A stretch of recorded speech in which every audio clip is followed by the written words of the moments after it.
Welcome to Chillin' 101. We hope this video helps. You begin by verifying one simple fact. Xbox won't accept USB audio directly for chat, so you must route sound through the controller. Once done, attach a USB to 3.5mm adapter or the headset's analog cable to the controller's jack. Make sure the console and controller are powered and paired. If a firmware update appears, install it now.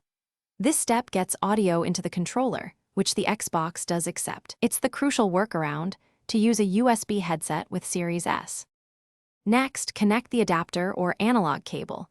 Plug the headset into the USB adapter, then insert the 3.5mm plug into the controller's jack. Once connected, open Settings and go to Devices and Connections. Select Accessories to confirm the controller is recognized. Then open Audio Settings to choose headset format and adjust mic monitoring and volume. You do this because the controller becomes the audio bridge. Set chat versus game balance, so your voice levels and game audio are comfortable before you jump. Finally, test audio in a party or with Xbox test tones. Speak and listen to confirm both directions. If something fails, first reset the 3.5mm and USB connections and reboot controller. Make sure the adapter is a TRRS audio adapter, not USB-only power.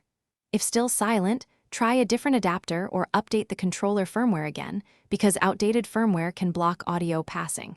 If all else fails, you can route audio via Xbox mobile app or remote play as an alternative method. Thanks for watching. Consider subscribing if we helped you.